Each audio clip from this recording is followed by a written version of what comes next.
stage is yours. Thank you. 1, 2, 3. 1, 2, 3. Okay, it's working. So hi everyone, my name is Jakub Vanko.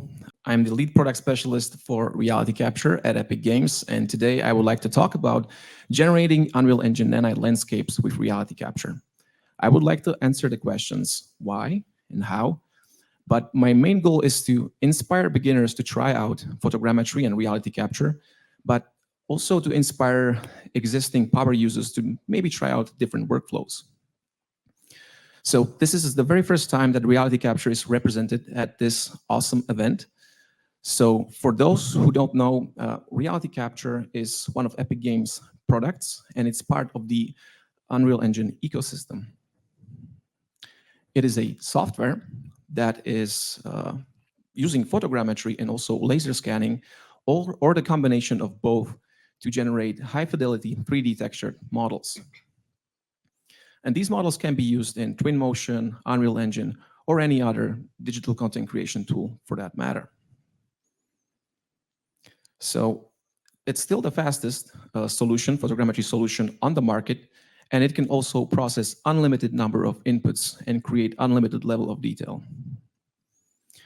It can reconstruct scans of tiny insects all the way up to castles, cathedrals, like this one on the slide, which was reconstructed from 111,000 photos. And it can go even beyond that. So we have customers from different industries, media and entertainment, games, architecture, simulation, basically anyone that needs high-fidelity 3D models or digital twins. RealityCapture is also used in the production of megascans, which is the largest and fastest growing library of 3D assets and 2D assets. And they are being used by the top AAA game and visual effects studios. RealityCapture is also used in the production of metahumans. With the MetaHuman creator, you are capable of creating metahumans in a matter of minutes from the character presets. And the character presets are based on scans of real people.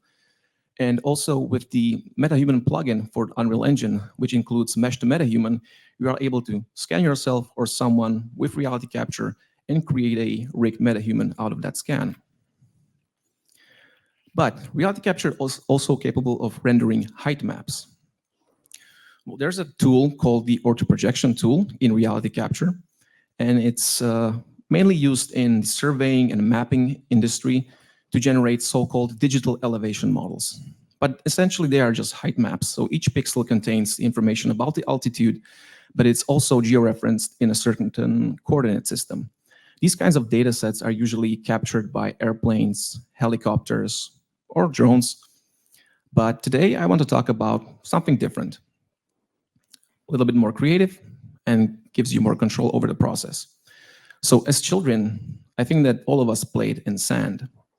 We used to sculpt castles, pyramids, maybe volcanoes. So why not scan them? So by now, you might have guessed that I'll be going to talk about scanning a shape that was modeled in sand, and then we will use this shape as a landscape in Unreal Engine. Why? Well, it's really fast. It's super simple, it's fast, it gives you a lot of control, plus you get to play with sand. All right, so the original workflow was presented by one of my colleagues during Unreal Fest in great detail, but now I will just do a run-through of the whole process. So first you need something to sculpt in. It could be sand. You will sculpt your landscape asset. Then you will scan the asset. It can be with a camera. It can be with your phone in your pocket. Then you're going to process the asset in RealityCapture, generate the height map, export the height map, and then we're going to make the landscape in Unreal Engine.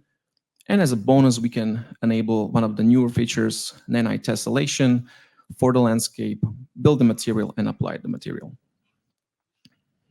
All right, so first, sculpting the asset. So I recommend sand, but it doesn't have to be sand as long as it is something that is able to hold the shape and has a rich texture. So it has a lot of features that RealityCapture can detect and for better 3D reconstruction, basically.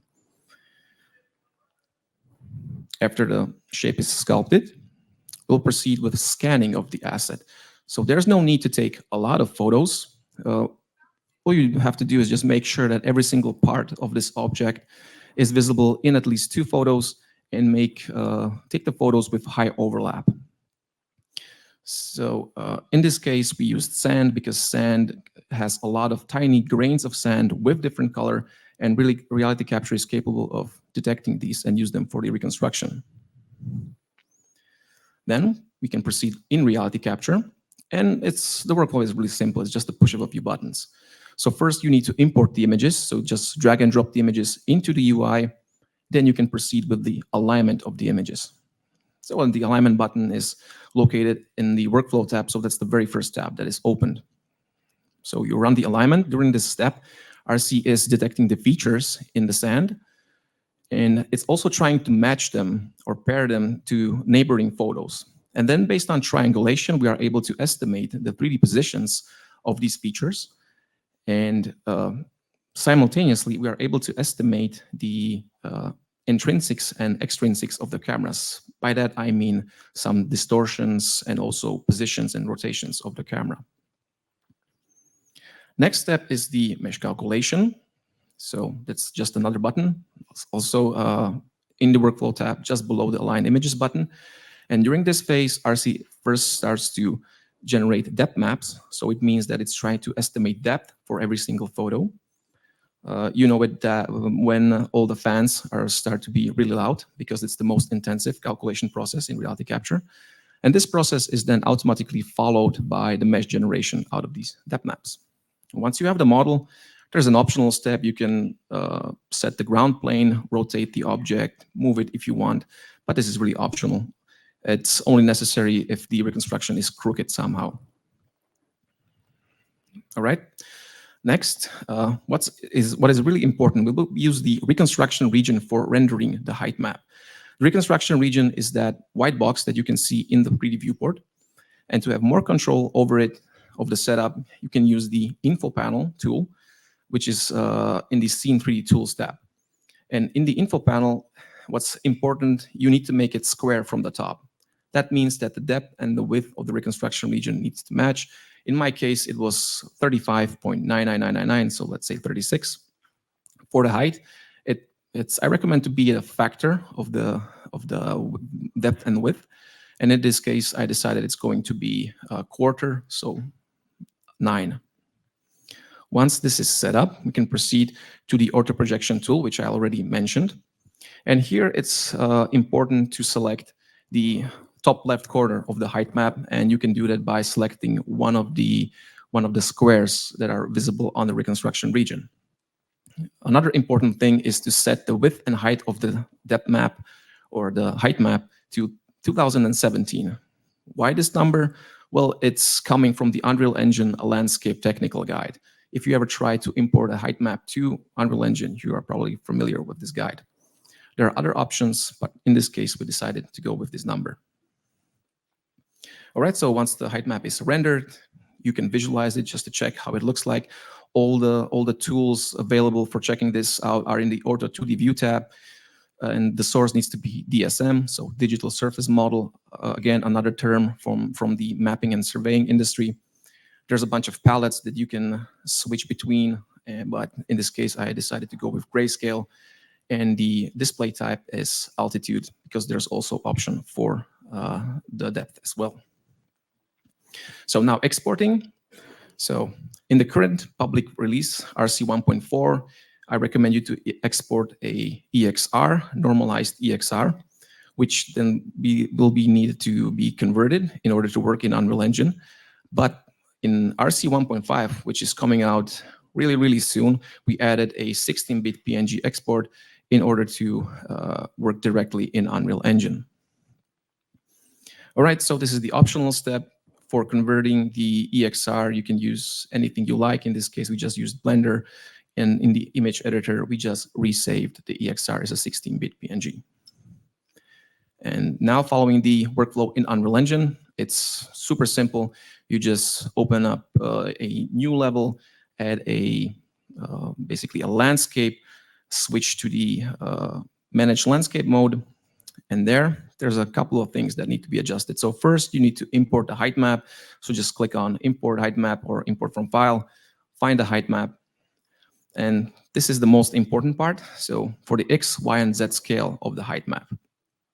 So first, you need to decide like what kind of dimensions I want for my landscape. So in this case, I decided 1,000 meters, so 1 kilometer. And let's say that that is the size. So the X and Y scale is then 100 times the size, so 1,000, divided by 2017, which is the resolution of the height map. And the result was 49 something. So we use this value in the X and Y scale. For the Z scale, it's a little bit different. It's 100 times the height divided by 512. If you remember, I decided to use 1/4 for the height. So in this case, it's 250. So the whole formula is 100 times 250 divided by 512. Enough math. I know it's late. So a couple of other settings: section size, sections per component, number of components. All of these values are coming from the Unreal Engine's Landscape Technical Guide. There are other options for different resolutions of the height maps and different sized landscapes. So, but after this, once you click on Import, you will finally have a landscape in Unreal Engine, which is based on scan data of a sculpture in sand. Now, for the Nanite tessellation, at this point, you can close Unreal Engine, or this is something that you can do beforehand. So in order this to work, you need to add 2 lines to the default engine ini, which is located in the config folder of your project. So you will add these 2 lines: r.nanite allow tessellation equals 1 and r.nanite tessellation 1. Save the file and reopen Unreal Engine again. Now, for the textures, if we would have more time, I would definitely like to describe the process of generating a material in RealityCapture, but since we don't have time, I've decided to download a texture from Megascans, which are also generated with the help of RealityCapture. So I downloaded the textures and start building out a super easy material just to demonstrate this nanite tessellation. So I opened up the material, I just drag and drop all the textures. There was the base color, normal map, and there was also the third texture, which the R channel, red channel, was the ambient occlusion, I think. Our G channel was the roughness, and the blue channel was the displacement. But by default, you don't have the displacement socket in the result material node.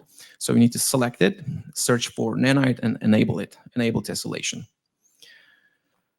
Then I also decided to change the magnitude to 0.1 for the displacement because it worked really nicely for this kind of texture. And to finalize the material, I just added a landscape coordinates node and plugged it into the input UVs of all the textures. And for this case, I decided to change the mapping scale to 10. All right, so now all that is left is just apply the material to the landscape. So just select the landscape, drag and drop the material to the material slot. And in the details panel of the landscape, you just need to check enable nanite and finally build nanite. And that's how you get a landscape that is based on scan data and also texture and nanite tessellation based on scan data. So thank you very much. If you have any more technical questions, feel free to stop by at the RealityCapture and RealityScan booth. Thank you.